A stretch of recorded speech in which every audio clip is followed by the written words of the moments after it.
क्या आपको पता है कैंग की कहानी एक लूप में चल रही है? क्या आपको पता है कि कैंग एक कॉन्करर कैसे बना? और क्या आपको पता है कि कैंग को क्या चाहिए? इन सारे क्वेश्चंस का आंसर आपको मिलेगा आज इस वीडियो में, क्योंकि आज हम बात करने जा रहे हैं कैंग द कॉन्करर की कंप्लीट स्टोरी के बारे में, जहां हम देखेंगे कि उसकी कहानी कैसे शुरू हुई और खत्म कहां हुई, या खत्म होगी भी कि नहीं। इन सब के ऊपर हम इस पूरी स्टोरी को कंपेयर करेंगे मल्टीवर्स सागा में कैंग की स्टोरी से, कि ही हू रिमेन्स के दिमाग में क्या चल रहा है, कैंग के दिमाग में क्या चल रहा है, और आने वाले फ्यूचर में कौन सी ऑसम चीजें हमारा इंतजार कर रही हैं। तो दोस्तों, मैं हूं अमन सिन्हा और आपका स्वागत है रोड टू सीक्रेट वॉर्स के नए एपिसोड में, जहां आज मैं आपको बताने वाला हूं कैंग की पूरी कहानी। यहाँ कोई बिट्स नहीं होंगे कि कॉमिक्स में कैंग यहाँ दिखा या वहां दिखा। यहाँ पूरी स्टोरी कनेक्टेड होगी, जिसे सुनकर आपके होश उड़ जाएंगे। तो दिल दहला देने वाले और मल्टीवर्स हिला देने वाले स्पॉयलर्स का ध्यान रखते हुए चलिए शुरू करते हैं। तो आज जो स्टोरी मैं आपको बताने जा रहा हूँ वो है 2021 में आई कैंग द कॉन्करर की 5 इशू सीरीज। ये प्रॉपर स्टोरी है कैंग की। इससे पहले उसके फेरो वर्जन, वारलॉर्ड वर्जन और हीरो वर्जन को भी लोगों ने देखा है हिस्सों में अलग अलग समय पर, लेकिन एक चीज क्लियर है कि उसके लिए टाइम की कोई वैल्यू नहीं है। पर डेस्टिनी का क्या? डेस्टिनी बहुत कम्प्लेक्स चीज है कैंग के लिए, जिसे बदलना उसकी लाइफ का अकेला मकसद है। और जहां उसके लिए पूरे मल्टीवर्स को कॉन्कर करना आसान है, वहीं खुद को कॉन्कर करना बहुत मुश्किल। तो आइए कहानी शुरू करते हैं। 31st सेंचुरी में 18 साल का नेथेनियल रिचर्ड्स बुलिंग से परेशान होने के साथ साथ बोर हो रहा था अपने समय में, क्योंकि यहाँ कुछ नहीं है करने को। सही बात कही जाए तो कुछ नहीं है कॉन्कर करने को। टाइम इस एडवांस फ्यूचर में रुक चुका है। इसीलिए नेथेनियल निकला खोज में, और 2 साल तक ढूंढने के बाद उसे मिली डूम की लाइब्रेरी, जिसका वो इकलौता वारिस था। और यहीं उसका सामना हुआ डूम के रोबोट से। पर तभी उस रोबोट को खत्म किया कैंग ने और उसे भेज दिया 20th सेंचुरी में। तब कैंग नेथेनियल के पूछने पर उसको बताता है कि वो कई नामों से जाना गया है, पर अंत में वो कहलाता है कैंग। पर शुरुआत में वो तुम ही थे, और मैं तुम्हें मौका दे रहा हूँ कॉस्मोस की मिस्ट्रीज पर अपनी पकड़ बनाने का, और वो बनने का जो मैं हूँ। तो जहाँ नेथेनियल अपने समय से परेशान था, वहाँ उसके लिए इस ऑफर को मना करने का कोई सेंस नहीं बन रहा था। तब कैंग नेथेनियल को लेकर जाता है 65 मिलियन ईयर्स पहले, क्रिटेशियस पेलियोजेन एक्सटिंक्शन से 1 साल पहले, यानी कि अर्थ पर मीटियोर गिरने से डायनासोर्स के खत्म होने के ठीक 1 साल पहले, जहाँ नेथेनियल के पास 1 साल है कैंग बनने के लिए। इसके बाद कैंग नेथेनियल को ट्रेन करता है और उसे उसके वेरिएंट्स की स्टोरीज दिखाता है। तब नेथेनियल ने उससे पूछा कि अगर उससे टाइम में पीछे जाकर कुछ चेंज किया तो पैराडॉक्स बन जाएगा, जिस पे कैंग ने उसे समझाया कि पैराडॉक्स हमारी प्रॉब्लम नहीं बल्कि हथियार है। और इस हथियार के साथ उसे नेथेनियल को कई सारे हथियार चलाने सिखाए। फिर उसने उसे समझाया कि प्लान कितना भी अच्छा हो, वो तुम्हें वीक बनाएगा। स्पेसिफिक चीजों के होने पर निर्भर रहना प्रॉब्लम्स को इनविटेशन देना है। कैंग को केओस और डिसऑर्डर में जीतना आना चाहिए। कैंग ने नेथेनियल को सब सिखाया, पर उसने उसे उसकी कमजोरी भी दिखाई, रवोना। जिसके बाद उसने उसे बताया कि किसी भी टाइम और स्पेस में कभी किसी से प्यार नहीं करना, तभी तुम कॉन्करर बन सकते हो। नेथेनियल समझ गया, पर उसकी अगली बड़ी लड़ाई में उसे मिली आदि नेथेनियल को अपनी घाटी में ले जाती है और अपनी एल्डर से मिलवाती है। वो एल्डर नेथेनियल की आंखों पर उसका निशान लगाकर उसे बताती है कि जिस राह पर वो निकला है उसे उसमें ग्लोरी और पेन दोनों मिलेगा। तब उस घाटी के लोगों के साथ नाच गाकर नेथेनियल कैंग के पास वापस आता है और उसे अपना एक्सपीरियंस बताता है। पर कैंग उसे कहता है कि इस भोलेपन के छलावे से बाहर निकल। लेकिन नेथेनियल उस घाटी के लोगों को मीटियोर से बचाने की बात करता है प्यार के लिए, जिस पे कैंग उसके कान पर एक जोरदार लगाता है और उसको लेकर जाता है घाटी पर, और उसके सामने उस घाटी और उसके लोगों को तबाह कर देता है। तब अपने साल के अंत में नेथेनियल मीटियोर के गिरने से पहले कैंग का आर्मर उठाता है, उसमें कुछ चेंजेस करता है अपनी फिटिंग के लिए, और डायनासोर और कैंग को मीटियोर से मरने के लिए छोड़कर वहां से चला जाता है। पर सूट में किए चेंजेस की वजह से वो वहां नहीं पहुंचता जहां वो जाना चाह रहा था, बल्कि वो पहुंच जाता है अपने वेरिएंट रामाटट के एम्पायर में। तब रामाटट के आदमी उस पर अटैक करते हैं, पर उनके अटैक से उसे बचाती है मून नाइट। तब मून नाइट नेथेनियल को लेकर जाती है खोंशू के टेंपल में,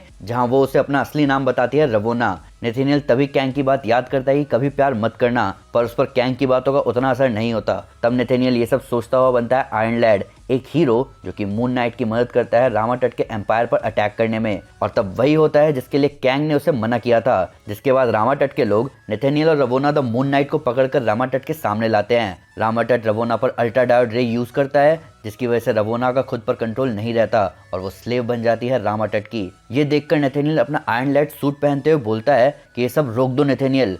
रामाटट समझ जाता है कि जो उसके सामने खड़ा है वो उसका वेरिएंट है, क्योंकि उसके पास उसकी कोई मेमोरी नहीं है, जिसका मतलब अगर वो अपने वेरिएंट को मार देगा तो उसे कोई प्रॉब्लम नहीं आएगी। जिस पर नेथेनियल उससे कहता है कि ये सब बस शुरुआत है, जो करना सोच समझ कर करना। तब रामाटट नेथेनियल को मारने के बजाय उसे अपना गुलाम बना लेता है और तब नेथेनियल रामाटट के इशारे पर शुरू करता है इजिप्ट के लिविंग गॉड एन-सबा-नूर के खिलाफ जंग अपने नए अवतार स्कारलेट सेंचुरियन के नाम से। इसी बीच वो एक वर्दी ओपोनेंट के सामने भी आता है जिसका दिया हुआ पेन रामाटट के एंस्लेवमेंट से नेथेनियल को आजाद करवाता है और तब नेथेनियल निकलता है रामाटट से बदला लेने। पर उसी समय टाइम में पीछे आए हुए फैंटास्टिक फोर और रामाटट के बीच लड़ाई हो रही होती है। रामाटट वहां से भाग जाता है। तब नेथेनियल रवोना को ढूंढने निकलता है पर वो समझ जाता है कि रवोना जिंदा नहीं है पर कैंग जिंदा है 20th सेंचुरी में। और तब नेथेनियल जाता है एन-सबा-नूर यानी कि अपोक्लिप्स के पास ताकि वो कैंग से बदला ले सके। अपोक्लिप्स नेथेनियल की बॉडी को 26,964 ईयर्स तक एक सार्कोफेगस में इंटैक्ट रखवाता है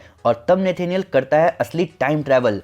26,964 ईयर्स तक नेथेनियल उस सार्कोफेगस में रहता है जिंदा और तब वो वहां से बाहर निकलता है 20th सेंचुरी में जहां एवेंजर्स लड़ रहे थे कैंग से। तब नेथेनियल अपने बनाए हुए आर्मर में पहुंचता है कैंग के शिप में जहां कैंग एवेंजर से हार कर भागने की कोशिश कर रहा होता है। तभी नेथेनियल रवोना का एवेंजर बनकर अपने वेपन के साथ सामने आता है कैंग के और वो उसको खत्म करने ही वाला था कि तभी उन दोनों के सामने आता है डूम। तब डूम कैंग और नेथेनियल पर अटैक करना शुरू करता है जिसपे कैंग कहता है कि ये सब जो हो रहा है इसके बारे में ना मुझे पता है और ना नेथेनियल को, जिसका मतलब यहाँ चाहे कुछ भी हो फ्यूचर कैंग ही है। डूम उन दोनों की बैंड बजाना शुरू करता है पर तभी नेथेनियल कैंग को समझाता है कि उन दोनों को डूम को मिलकर हराना होगा ताकि वो लोग फ्यूचर को रीराइट कर सके, जिसपे कैंग मान जाता है और वो मिलकर डूम को हराते हैं। तब डस्ट सेटल होने के बाद नेथेनियल कैंग को धोखा देता है और अपनी आखिरी बात रखने के बाद वो कैंग से बदला लेता है। अब सब कुछ ठीक करने के लिए नेथेनियल रामाटट बनकर टाइम में पीछे जाता है और वो सब करता है जो रामाटट ने किया सिवाय रवोना को स्लेव बनाने के। तब फिर वही हुआ,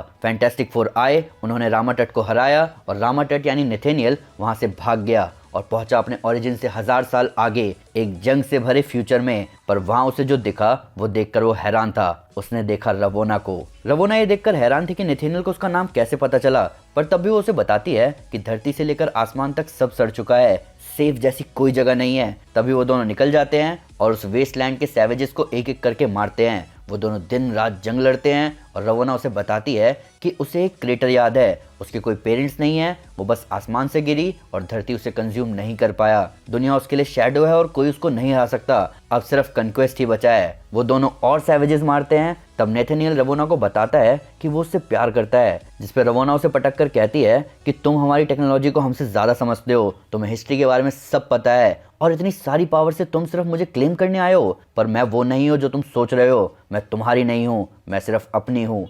और ऐसा कहकर रवोना चली जाती है। तब नेथेनियल उठता है और चुनता है कन्क्वेस्ट को और निकल जाता है अपनी क्रूल सैवेज आर्मी के साथ कन्क्वेस्ट पर। वो थक गया था हार हार के, वो कई जंग लड़ता है, कई जंग जीतता है, पर अब वो अपने असली रंग में आ रहा है। तब अपने कन्क्वेस्ट में वो पहुंचता है एक न्यूरोकाइनेटिक आर्मरी में, एक टाइम शिप का हर्ट। तब वो उस मशीन को शुरू करता है और जो आवाज उस मशीन से आ रही होती है वो है कैंग कैंग कैंग। और तब नेथेनियल बनता है कैंग और वो निकलता है कॉन्कर करने सब कुछ। अपनी टाइम शिप के साथ वो पास्ट के राजाओं को हराता है, कॉस्मोनियन मोनार्क पर पकड़ बनाता है, बड़े वॉर मशीन खड़े करता है। वक्त के अंत में इमॉर्टस से मिलता है जो कि कभी कैंग था, पर वो भी हारता है। उसके आगे कोई चैलेंज था ही नहीं, सिर्फ कन्क्वेस्ट। तब वो वापस अपने समय के 99 ईयर्स बाद आता है। उसने सब कुछ कॉन्कर कर लिया था, वो कैंग द कॉन्करर बन चुका था। पर तभी उसके सामने आती है अर्थ की आखिरी फ्री रूलर प्रिंसेस रवोना। कैंग हैरान था, उसे यकीन नहीं हो रहा था कि ऐसा कैसे हो सकता है। 100 साल हो चुके हैं, वो जिंदा कैसे है। कैंग का कमांडर कैंग से पूछता है कि अटैक शुरू करे, जिसपे कैंग कहता है कि नहीं, वापस चलो। कैंग के लोग हैरान थे, उन्हें और कॉन्क्वेस्ट चाहिए था, पर कैंग खुद हैरान था कि सेम आंखों और सेम नाम वाली लड़की बार बार उसके सामने क्यों आ रही है। तब उस पल कैंग प्यार चुनता है और निकल जाता है कुछ अच्छा करने। वो हीरोज के साथ खड़ा होता है, वो हीरो बनता है। उसका जनरल उसे छोड़कर अपनी खुद की आर्मी भी बनाता है, पर रवोना कैंग की सच्चाई देखती है और कैंग जीतता है। पर कैंग को उसका प्यार मिले इससे पहले उसका जनरल बेलटैग रवोना को जान से मार देता है। तभी कैंग रवोना की बॉडी पकड़े देखता है अपने पास्ट सेल्फ को नेथेनियल के साथ, पर वो हार नहीं मानता। वो रवोना की बॉडी को प्रिजर्व करके रखता है और उसको उठाता है अपने फाइनल कन्क्वेस्ट को बचाने के लिए। तब वो समय के अंत में जाता है और बनाता है क्रोनोपोलिस, और तब वो क्रोनोपोलिस की पावर से रवोना रेंसलेयर को टाइम से बांध देता है। इन्फिनिट रवोना इन्फिनिट टाइमलाइंस में, जिसका मतलब उसके पास इनफाइनाइट चांसेस है रवोना को बचाने का। ये प्लान जीनियस था, पर जितनी बार वो रवोना के पास जाता उतनी बार रवोना किसी ना किसी तरह उससे दूर हो जाती। कभी प्लेग, कभी अनजाने में, कभी वो पहले मर जाती, कभी बाद में। चाहे ईयर 4000 हो या 2001 या 4998 या 31248 या 2920 या 3423 या 2027, पर 7634 में रवोना उसके सामने आती है उस पर अटैक करने। कैंग समझ नहीं पाता कि ऐसा क्यों हो रहा है। वो रवोना को समझाता भी है कि उसने उसका नाम टाइम पर लिखकर उसकी लाइफ बचाई है, जिस पर रवोना कहती है कि उसे ऐसा नहीं करना था। हार कर कैंग रवोना पर अटैक करता है और रवोना जाते जाते हंसती है और बोलती है कि मैं फ्री नहीं रह सकती, पर कोई और फ्री होगा, और उन सबको मैं टाइम से तो नहीं पर तुमसे फ्री करवा कर रहूंगी। तभी रवोना जाते जाते क्रोनोपोलिस को तबाह कर जाती है। तब कैंग गिरता है और सोचता है कि वो टाइम के साथ नहीं बल्कि टाइम उसके साथ खेल रहा था, पर वो इतना जानता था कि उसकी कहानी अभी बची है, क्योंकि उसने अपने फ्यूचर सेल्फ इमॉर्टस को देखा था, जिसका मतलब अभी भी कुछ हो सकता है। तब वो जाता है टाइम में पीछे छोटे नेथनियल रिचर्ड्स के पास, उसको ट्रेन करने,